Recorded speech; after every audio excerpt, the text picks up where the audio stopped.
Today was the first day that Great Expectations aired, and I woke up to a copyright violation. This audiobook has been public domain since, or this book has been public domain since 1998, so I had to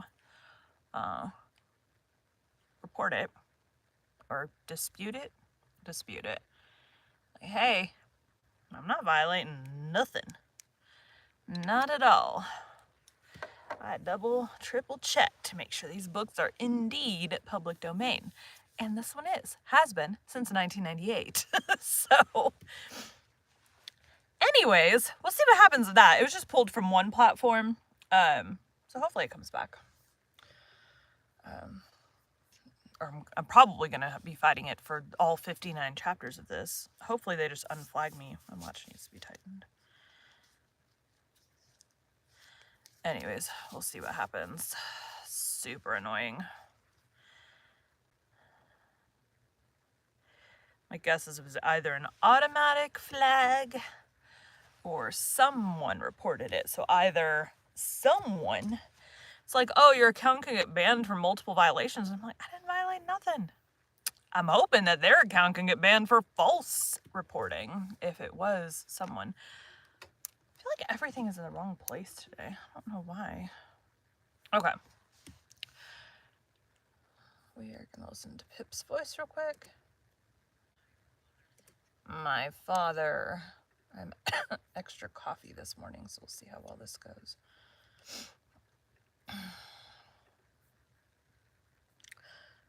Great Expectations. Undo that. Didn't mean to do that. Hide. Today we'll be continuing Great Expectations by Charles Dickens. Chapter 3. It was a rimy morning, and very damp. I had seen the damp lying on the outside of my little window, as if some goblin had been crying there all night, and using the window for a pocket handkerchief. Now I saw the damp lying on the bare hedges and spare grass, like a coarser sort of spider's web, hanging itself from twig to twig and blade to blade, on every rail and gate. Wet lay clammy, and the marsh mist was so thick that the wooden finger on the post directing people...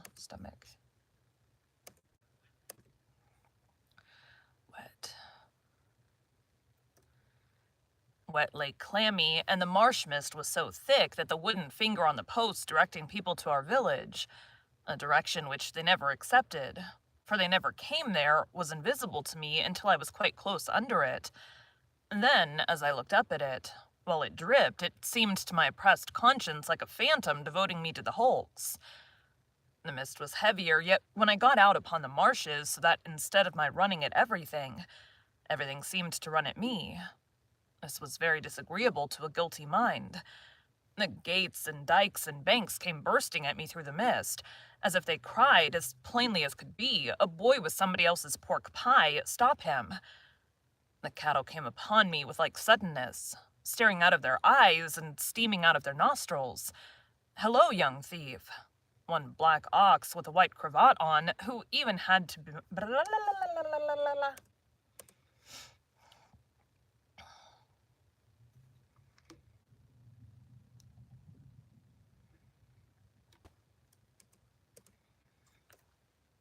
One black ox with a white cravat on, who even had to my awakened conscience something of a clerical air, fixed me so obstinately with his eyes, and moved his blunt head round in such an accusatory manner as I moved round, that I blubbered out to him. "I couldn't help it, sir. It wasn't for myself I took it." Ow. "I couldn't help it, sir. It wasn't for myself I took it." Upon which he put down his head, blew a cloud of smoke out of his nose, and vanished with a kick up of his hind legs and a flourish of his tail. All this time I was getting on towards the river, but however fast I went, I couldn't warm my feet, to which the damp cold seemed riveted, as the iron was riveted to the leg of the man I was running to meet. I knew my way to the battery, pretty straight, for I'd been down there on a Sunday with Joe, and Joe, sitting on an old gun, had told me that when I was 'prentice to him, regularly bound, We would have such larks there. However, in the confusion of the mist, I found myself at last too far to the right, and consequently had to try back along the riverside, on the bank of loose stones above the mud and the stakes that staked the tide out. Making my way along here with all despatch.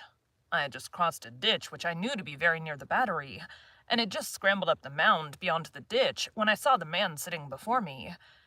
His back was towards me, and he had his arms folded and was nodding forward, heavy with sleep.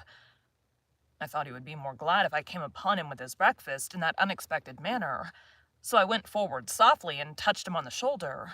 He instantly jumped up, and it was not the same man, but another man, and yet this man was dressed in coarse grey too, and had a great iron on his leg, and was lame and hoarse and cold, and was everything that the other man was,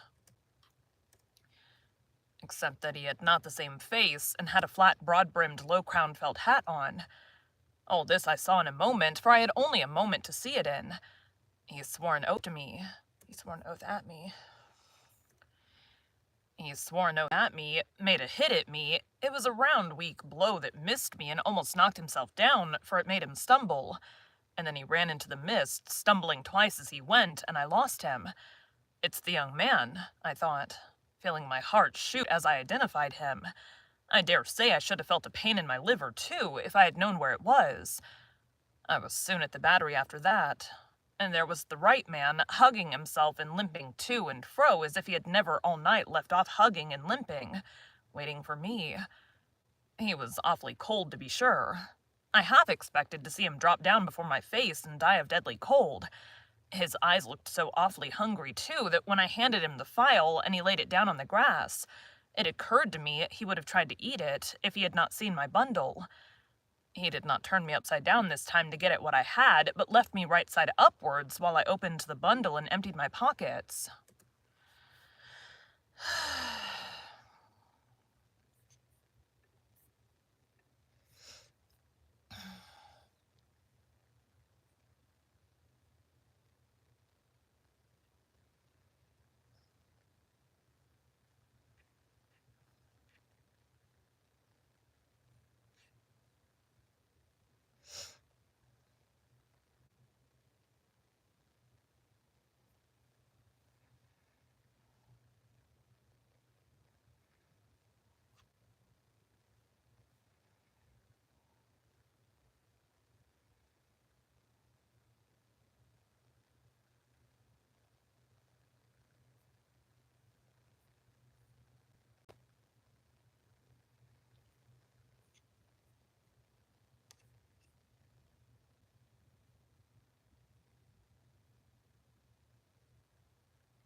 Trying to figure out who this is.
I deleted it. Hold on.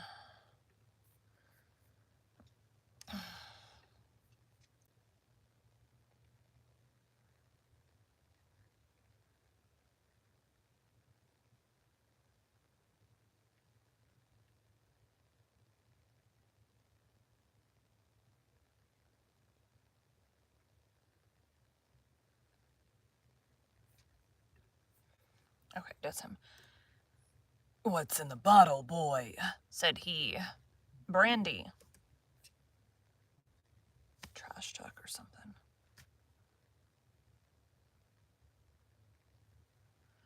This is not in airplane mode.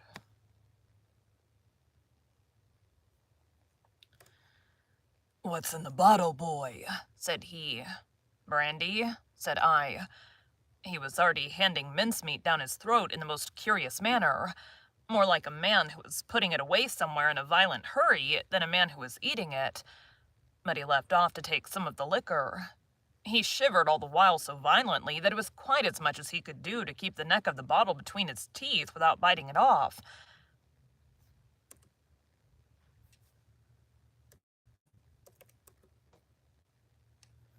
It was sort of ague, because I've had it before, and I said it wrong. Ague. Oh, and I have a text.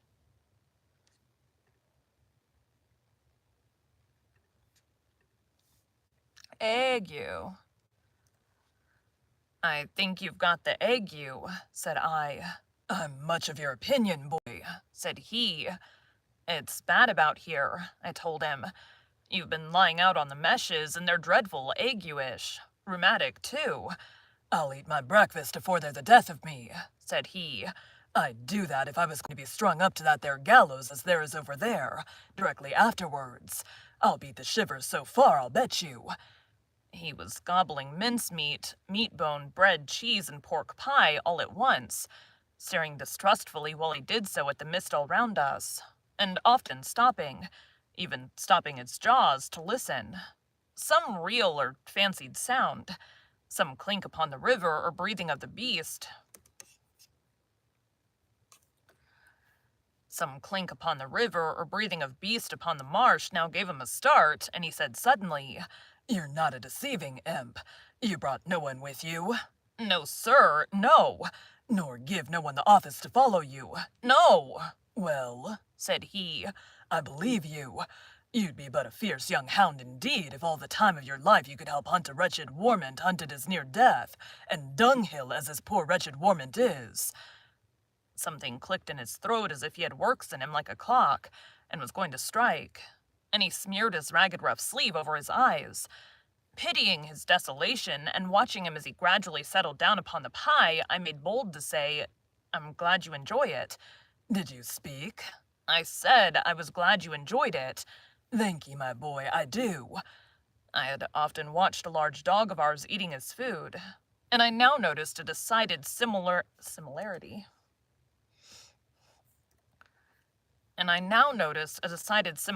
between the dog's way of eating and the man's. The man took strong, sharp, sudden bites, just like the dog.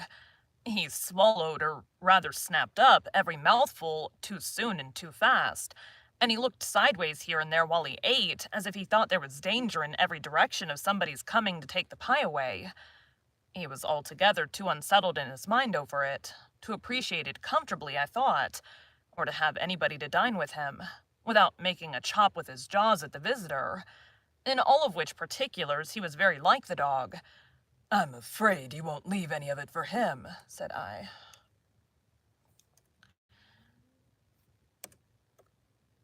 Something's making noise.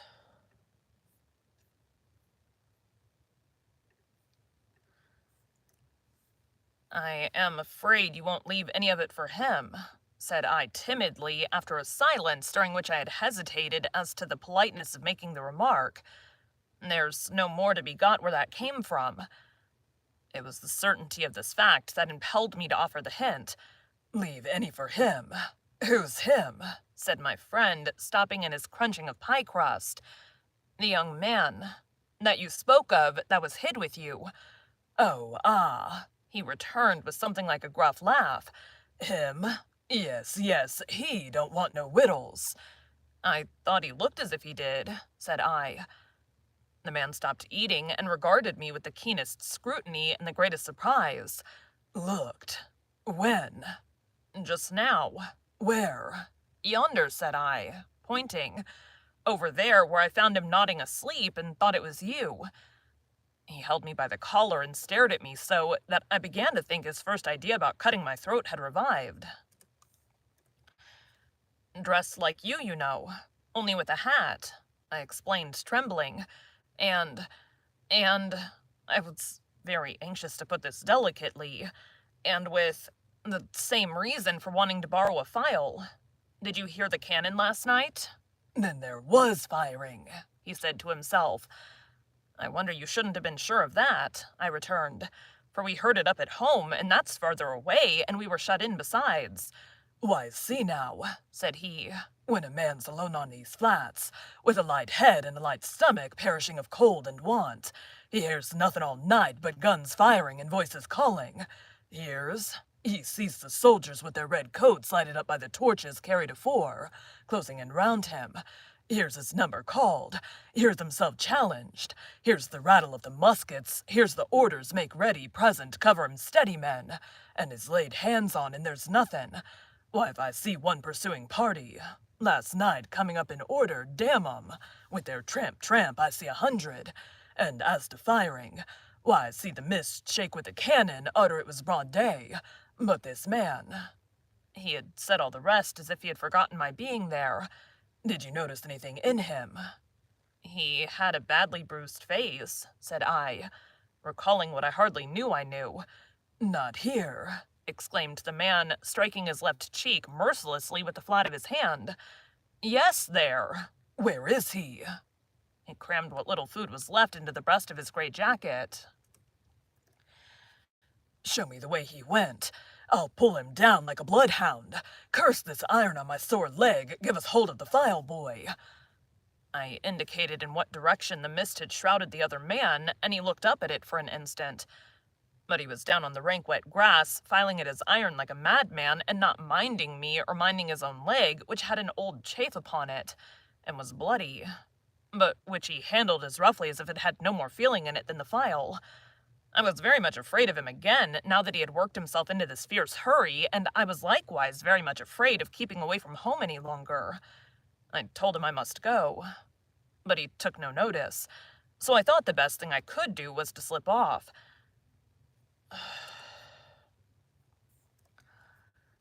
The last I saw of him, his head was bent over his knee, and he was working hard at his fetter, muttering impatient imprecations at it and at his leg. The last I heard of him, I stopped in the mist to listen, and the file was still going. Thank you for joining Bite at a Time Books today, while we read a bite of one of your favorite classics. Again, my name is Bree Carlile, and I hope you come back tomorrow for the next bite of Great Expectations. Thanks, guys.